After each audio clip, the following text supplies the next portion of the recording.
Hello and welcome to our channel Ankuran IAS Academy. This channel is dedicated to all aspirants preparing for ADRE, APSC and all other competitive exams. আমি অংকুৰণ IS একাডেমীৰ অন্য এটি ভিডিঅ'লৈ আপোনালোকক স্বাগতম জনাইছো। আজি আমি ABUB সেকশনৰ আসাম পুলিচৰ কুৱেশ্যনখিনি আমি ডিছকাছ কৰিবলৈ গৈ আছো। বিগত বৰ্ষৰ কুৱেশ্যন পেপাৰখিনি এক্সাম একেবাৰে ওচৰ পালেহি, নিশ্চয় আপোনালোকে পঢ়ি আছে। আপোনালোকৰ প্ৰিপাৰেশ্যন জাৰ্নি আৰু অকণ সহজ কৰিবলৈ আমি এই কুৱেশ্যন পেপাৰ ডিছকাশ্যন আনিছো। তো প্ৰথমটি কুৱেশ্যন চাওঁ আহক। প্ৰথমটি কুৱেশ্যন হৈছে who received the Green Oscar 2024? Green Oscar এৱাৰ্ডটি মানে কোনে পাইছিলে, আৰু কেতিয়াবা কুৱেশ্যনছ বিলাক এনেকৈও আহি যাব পাৰে গ্ৰীণ অস্কাৰৰ অন্য এটি নাম কি? হুইটলে গ'ল্ড এৱাৰ্ড বুলিও কোৱা যায় অন্য এটি নাম। তাৰ অপশ্যনসমূহ হৈছে ৰমন সুকুমাৰ, বি হৈছে বৃন্দা দেৱী, চি হৈছে কৃষ্ণমূৰ্তি, ডি হৈছে ডক্টৰ পূৰ্ণিমা দেৱী বৰ্মন। এই চাৰিটা অপশ্যনটিৰ ভিতৰত আপোনালোকে মোৰ সহযোগিতা কৰক, অকণ কমেণ্ট ছেকশ্যনত আনচাৰ্ছ আপোনালোকে মোৰ সৈতে দি যাওক।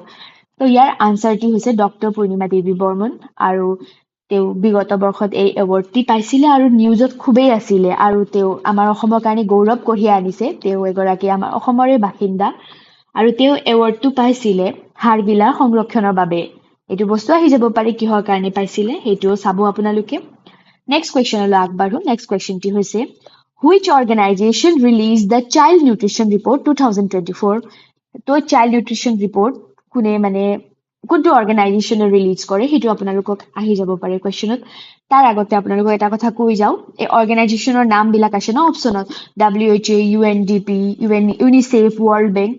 এইকেইটা গোটেইকেইটাৰ ফুল ফৰ্ম জানি থোৱাটো নিশ্চয় মানে আপোনালোকৰ কাৰণে ভাল। আৰু WHO ফুল ফৰ্ম হৈছে ৱৰ্ল্ড হেল্থ অৰ্গেনাইজেশ্যন, UNDPৰ ফুল ফৰ্ম হৈছে ইউনাইটেড নেশ্যনছ ডেভেলপমেণ্ট প্ৰগ্ৰাম, ইউনিচেফৰ ফুল ফৰ্ম হৈছে the United Nations children's fund. যেতিয়া আপোনালোকে চিলড্ৰেন শুনিব নহয়, আপোনালোকৰ কাৰণে কি বস্তু সহজ হ'ব জানেনে? চাইল্ড নিউট্ৰিশ্যন ৰিপৰ্ট এইটো আছে ন, কিৱৰ্ড ধৰিব পাৰিব আপোনালোকে। কিৱৰ্ড ধৰি গ'লে আপোনালোকৰ কি হয় মানে বস্তুটো ইজি হৈ যায় বস্তুখিনি আনচাৰ দিবৰ কাৰণে। UNICEF child nutrition report publish কৰিছিলে 2024ত। আৰু এটা বস্তু ইয়াৰ লগতে জানিব, 11 ডিচেম্বৰ ৰিচেণ্টলি আপোনালোকৰ ইউনিচেফ ডে চেলিব্ৰেট কৰা হৈছে। ইউনিচেফ 11 ডিচেম্বৰ 1946 চনত মানে ফাউণ্ড কৰা হৈছিলে বা ফাউণ্ডেশ্যন ৰখা হৈছিলে, এইটো ফৰ্মেশ্যন কৰা হৈছিলে। তো সেইবিলাক বস্তু আপোনালোকে চাই যাব, WHO কেতিয়া হৈছিলে, UNDP, ৱৰ্ল্ড বেংক, ইউনিচেফ চবৰ বিষয়ে চাই যাব, এইবিলাক প্ৰশ্নত আহে। এতিয়া আপুনি আমি আকৌ আগবাঢ়িছো অন্যটি কুৱেশ্যনলৈ। Number 3, world press freedom index 2024, what is India's rank among 180 countries? মানে ইণ্ডিয়াৰ ৰেংক কিমান আছিলে সেয়া আমি 2024ত আমি জানিব লাগিব। আপোনাৰ অপশ্যনছ আছে 159, 152, 150, 161।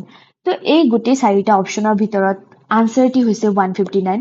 যোৱা বছৰটো আপোনালোকে গম পালে, আৰু এবাৰ অকণ আমাৰ ৰেংকটো আগবাঢ়িছে, এবাৰ হৈছে 151st, আমাৰ ৰেংকটো অকণ আগবাঢ়িছে, এইটোও জানিব। মানে যোৱা বছৰৰ লগত এইবাৰ আমি যিহেতু এই বছৰ কুৱেশ্যন আহিব ন, আনচাৰ্ছখিনি এইবিলাক গোটেই জানিব লাগে। মানে এতিয়া 151 আমাৰ ৰেংক আছে, 151 আমাৰ ৰেংক আগবাঢ়িছে। আৰু তাৰ আগত আৰু এটা কুৱেশ্যন মানে আহিব পাৰে, কোনটোৱে মানে ফাৰ্ষ্ট ৰেংক পাইছে?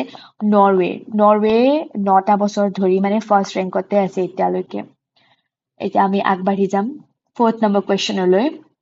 When is National Cancer Awareness Day observed? National cancer day কেতিয়া মানে মনোৱা হয়? এইকেইটাৰ আপোনাৰ আছে, অপশ্যনছ আছে November 9, November 7, November 5, November 3। এই অপশ্যনটিৰ ভিতৰত আপোনাৰ শুদ্ধ উত্তৰটি হৈছে November 7। এনেকুৱা ডে'বিলাক ভালকে চাব, এইবিলাক আহে প্ৰত্যেক বছৰে আহে। এইটো নম্বৰ 5 কুৱেশ্যনলৈ আগবাঢ়িছো। In which of the following districts is the Jonbeel mela held every year? Jonbeel mela আমাৰ মানে অসমত প্ৰত্যেক বছৰে হয়, আৰু কোনটো ডিষ্ট্ৰিক্টত হয়? আপোনাৰ অপশ্যনছ আছে মৰিগাঁও, চিৰাং, বাক্সা, গোলাঘাট।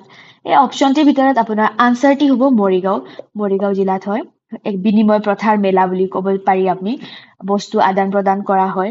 এয়া মৰিগাঁও ডিষ্ট্ৰিক্টত আমাৰ প্ৰত্যেক বছৰে আয়োজিত কৰা হয়, আৰু এয়া তিৱা জনগোষ্ঠী মুখ্যতঃ আয়োজন কৰে। এইটো বস্তু চাই ল'ব।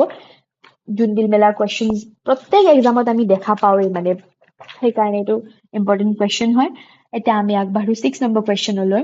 শিল্পী দিৱস আমি কেতিয়া উদযাপন কৰোঁ? সেইটো আপোনালোকে চবেই জানে, শিল্পী দিৱস কাৰ সৈতে জড়িত সেয়া হৈছে আমাৰ ৰূপকোঁৱৰ জ্যোতিপ্ৰসাদ আগৰৱালাদেৱৰ সৈতে জড়িত তেওঁ একদম অত্যন্ত স্মাৰ্ট মানুহ এজন আছিলে ব্যক্তি আছিলে তো তেওঁৰ সেই ডেথ এনিভাৰ্চাৰীক শিল্পী দিৱস হিচাপে আমি উদযাপন কৰোঁ অপশ্যনছখিনি আছে 25 জানুৱাৰী 21 মে 14 নৱেম্বৰ 17 জানুৱাৰী তো শুদ্ধ উত্তৰটি হৈছে 17 জানুৱাৰী আমি শিল্পী দিৱস উদযাপন কৰোঁ এই ডে'বিলাক বহুত ইম্পৰ্টেণ্ট হয় বহুত কুৱেশ্যনছত আহে চাই যাব ভালকৈ গোটেই ডে আৰু নম্বৰ 7 কুৱেশ্যন হৈছে where is the Assam state museum located অসমৰ ষ্টেট মিউজিয়াম সেইটো চাগে আপোনালোকে এইটো অবভিয়াছ কুৱেশ্যন হয় ইজি হয় বুলি এনেকুৱা কুৱেশ্যন দি দিয়ে আপোনাৰ মাথাৰ লগত খেলে মানে সৰু সুৰা কেতিয়াও এইবিলাক কুৱেশ্যন কনফিউজনৰ কাৰণেই দিয়ে আপোনালোকক কিয় দিছে আপোনালোকে ভাবিব ন ইমান সহজ কুৱেশ্যন কিয় দিছে বাট এইবিলাক আপোনাৰ মাথাৰ লগতে খেলিব সেইকাৰণে এইটো অপশ্যন আছে গুৱাহাটী নগাঁও শিৱসাগৰ যোৰহাট তো আমাৰ আনচাৰটি হ'ব গুৱাহাটী এতিয়া অন্যটি কুৱেশ্যনলৈ আগবাঢ়িছোঁ ASTC stands for A Assam State Trading Corporation, B Assam State Technology Commission, Assam State Transport Corporation, Assam State Travel Corporation.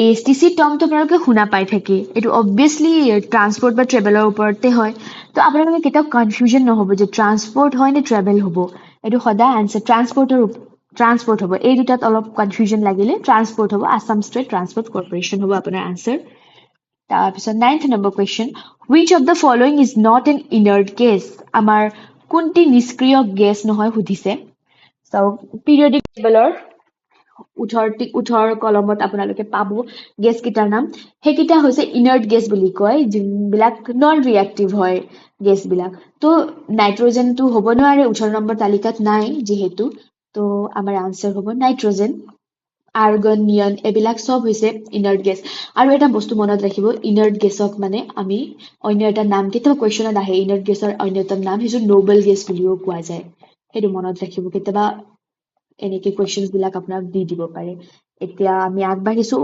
অন্তিমটি প্ৰশ্নলৈ 10 number the pageant uprising of Assam in 1894 টুক প্লেচ এট কৃষক বিদ্ৰোহ 1894 চনৰ ক'ত হৈছিলে কৃষক বিদ্ৰোহ বিষয়ে আপোনালোকে অলপ পঢ়ি যাব কুৱেশ্যনছ আহে কৃষক বিদ্ৰোহৰ ওপৰত বহুত কুৱেশ্যনছ আহে আপোনাৰ অপশ্যনটি হৈছে গহপুৰ ইয়াণ্ডাবু পথৰুঘাট ঢেকীয়াজুলি তো আনচাৰটো মই কৈ দি আছোঁ পথৰুঘাট তাৰ লগতে আপুনি জানিব লাগিব 4টা কৃষক বিদ্ৰোহৰ বিষয়ে প্ৰথমতে পথৰুঘাটটো আপোনালোকে গম পালে তাৰপিছত লাচিমা আছে ৰঙিয়া আছে আৰু এটা আছে এতিয়া মোৰ বৰ্তমান মনত পৰা নাই তো আজিলৈ সামৰোঁ আৰু আপোনালোকে আমাৰ চেনেলটি নিশ্চয় ছাবস্ক্ৰাইব কৰিব লাইক কৰিব আৰু ফ্ৰেণ্ডছৰ মাজত শ্বেয়াৰ কৰিব আমি এনেকুৱা নানান ধৰণৰ ভিডিঅ' আমি লৈ আহিছোঁ পৰীক্ষাৰ কাৰণে শ্বেয়াৰ কৰি ৰাখিলে ছাবস্ক্ৰাইব কৰি ৰাখিলে আপোনালোকে ভিডিঅ'টো পাই থাকিব আৰু ধন্যবাদ thank you so much for watching our video thank you